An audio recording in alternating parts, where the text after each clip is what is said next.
All right. Hey, everybody. I hope that everything is going well. And it looks like I'm staring at you guys intently. Okay. So, anyway, let's get started. Hey, everybody. It's been a while since I have come on here and done a live.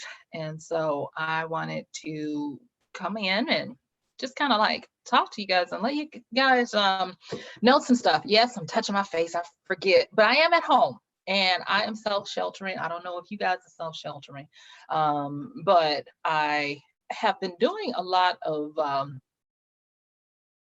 guest visits with other people. And I figured, like, you know what, let me get on my own live and just talk to y'all and see what's going on. And I'm gonna tell you, it took me more than a few times to get on here. So let me do this. And as soon as I get on here, of course, my nose starts itching.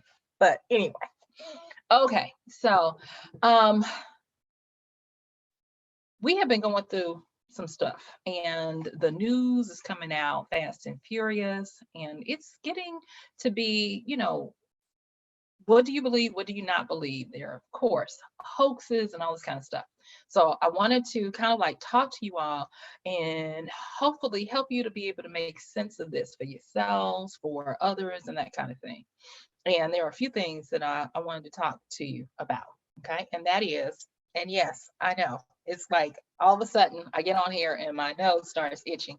Um, but like I said, I'm self-sheltering, I'm at home, and I'm talking to you guys, and I hope that you all are doing the same. And the reason why I want to, stress that is because even if I don't care what you believe, I don't care if you believe this is real or not, it's better to be safe than sorry. You have to play the odds when it comes to these kinds of things, and it's better to take the precaution and it not be a thing than to believe that it was not a thing and it really is a thing. Okay, so that's the first thing.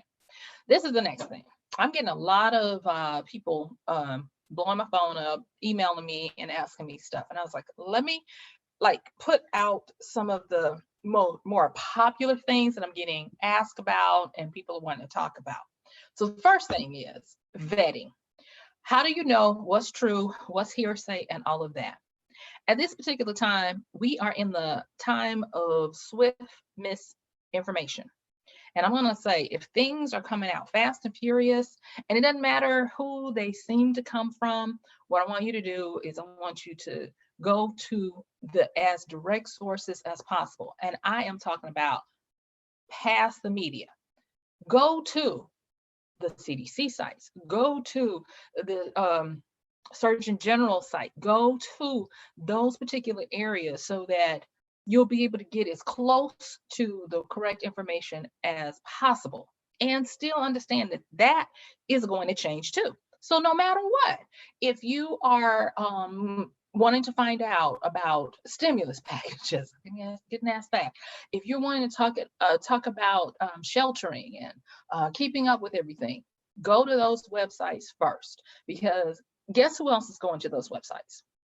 The mass media, bloggers, people just like you and I, our comrades are all going. But the thing that happens between going to that website and you hearing it, if you don't go directly to the website as well, is that it gets through our filters. And so each time there is an iteration of something, it goes through people's perception of things.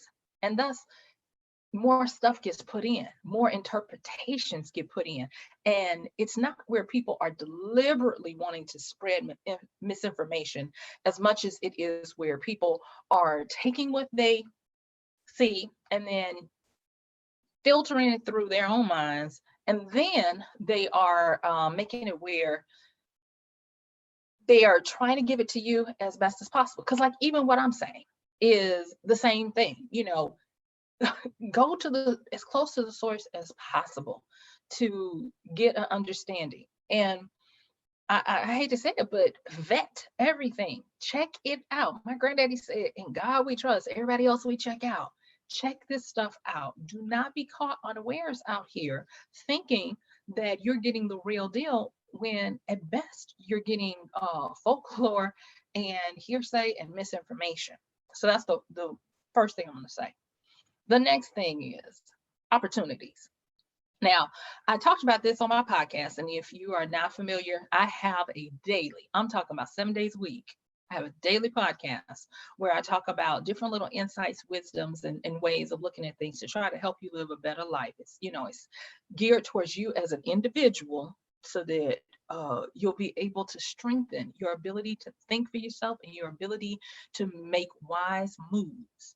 And on that podcast, I have been talking, I actually just talked with someone today for another group about what happens when there are scary times and when we are full of stress.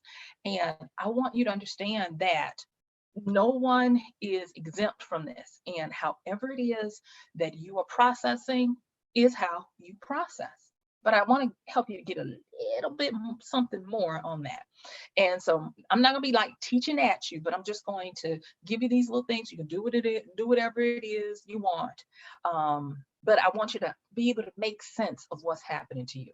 So there are 4 ways that we tend to act in a crisis, in a situation where we are thrust into our survival mode. And so they're called the 4 defense mechanisms.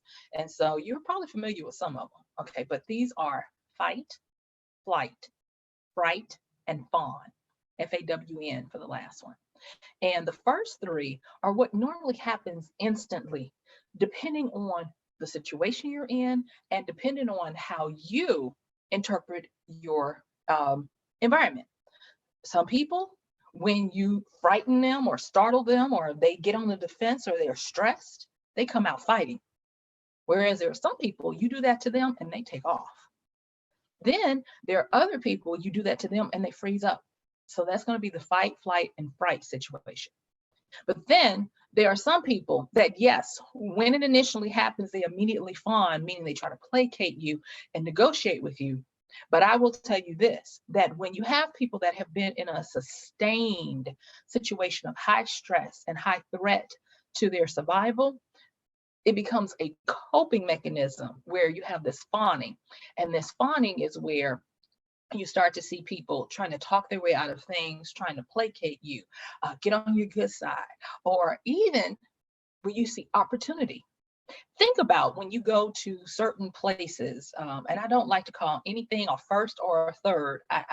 The world is the world, but think of when you go to certain places and they don't have as much obvious wealth that is shared as maybe a place that you've come from.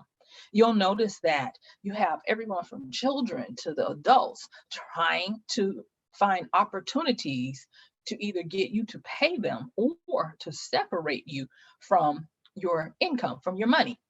And what you're seeing there is the fawning technique, because that's where a lot of opportunity comes in the midst of struggle and strife. And so when you have people who have been in high stress situations, they tend to operate more in this fawning coping mechanism, because they've had time to work through the fight, flight, and fright situation, and now they're stuck in it. So they got to just find a way to negotiate. So if you find yourself having that kind of thing happening, understand what it is and that you're probably working in one of these defense slash coping mechanisms. Now, you can work in all of them, only one of them, or a combination thereof. Like I said, it really does depend on the context of the situation. It also depends on who you are. And you can't say, oh, I would fight, or oh, I would fawn, or whatever. You don't know until you know. Okay. So that's one. The next thing is understand this, and that is that when you are trying to negotiate and navigate through unknown terrain, the biggest thing that I can tell you right now to try to make sense of this is to remember everything, but move like everything is new. Meaning that you can't say, well, this is how it's done. You can't have that certainty about how to do stuff. The only certainty you can have is that you're going to do something. What I mean is if you find that you're in that murky area where you don't know what's going on with your job, with your kids, with your spouse, with, what's going to happen next month or whatever, do not immediately try to make sense of what's happening now with what has happened in the past, but be informed by what has happened in the past. So let me just be transparent and let you guys know that. So, like for me, as this has started happening, I do my go-tos. I go back and look in history and see what people have done in the past when pandemics and when shortages and contractions have happened on a wide setting. And this is a global one. And so I take that knowledge, because that's all it really is. It's just knowledge. And I try to refrain from my need to make sense of stuff by, trying to develop patterns and frameworks and systems and all this kind of stuff. And instead, because like that's what I'm doing right now. Instead, I'm doing a lot of stuff I'm asking you guys to do. I'm vetting what I can. I'm recognizing my defense and coping mechanisms and working with them and not against them, because they're natural. They're there for a reason. They are there to try to keep you as healthy and on the and alive as long as possible. And I'm also looking at what I can look at historically. There's this something that says that there are certain areas that happen in our lives that are random, and that if we try to make sense out of everything, then we will basically be duped by everything. And you gotta get to the point where you kind of like understand that some of this stuff is just random stuff that you just got to go through it, and some of this stuff is pattern, um, but not everything is pattern and not everything is random. And I wish I could give you a formula, a patchwork, a framework, whatever you want to call it, to help you navigate through. But I'm going to just tell you that in times like this, the best I can say is use everything you know, but then be willing to go in whichever way you need to go that may not look like anything you've ever done. And it might sound like I'm, talking gibberish or whatever. I'm not. I'm just, simply trying to give you as best I can some wisdom right now to be able to help us all. So, like I said, I wasn't going to stay on here long, but I did want to get out here. And I think I'm going to, try to get back on here more often. I don't know a time schedule. I'm actually using a new program. It's not new to me, but this is my first time using it to go live on YouTube, and I wanted to see, how it worked. Because if it works well, then I might be able to do some more stuff like, sharing my screen and doing little, um, trainings and educations and that kind of thing to do my part to help out. So if and when you see this and when you watch this, comment below, like it, share it, comment below. Let me know if there's some things that you'd like for me to cover, some things that you'd like for me to delve into. I'd be glad to, because we have to make it through this. We have to navigate. Don't forget that I do a daily podcast where I address a lot of these things in 30-minute bites. And I try to keep it as casual as possible, and so that you'll be able to listen to it passively while you're doing other stuff. And understand that when you expect for things to work out well, you usually get what you expect. Not always what you hope for, but usually what you expect. So I want you to continue to craft your expectations in the most favorable way possible. I want you to navigate your uncertainty with the confidence that if you expect things to go right, they will. And navigate in a way where you're able to not only help yourself, but help others, leave people better than you found them, and all of that good jazz, and all of that stuff.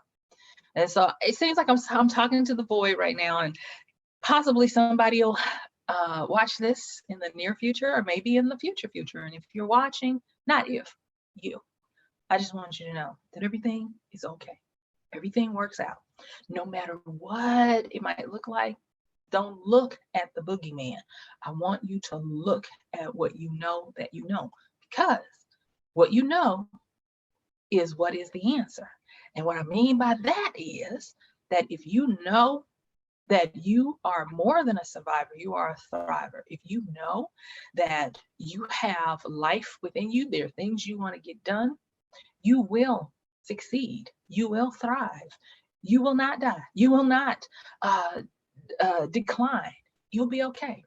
And the last thing I want to say about this as I close it down, watch the stories that ramble around in your head, please. The term is called narrative decline.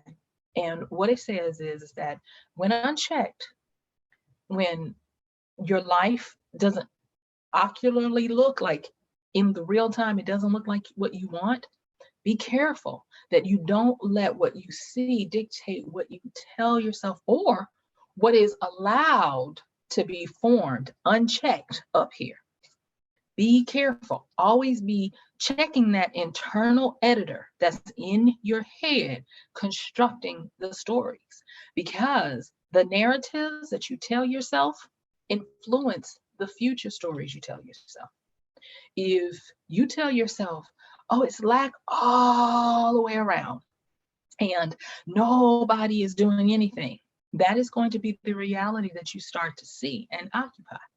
But if you choose a narrative that says, you know what, the universe is abundant and that no matter what, this is temporary. It just came to pass, not to stay.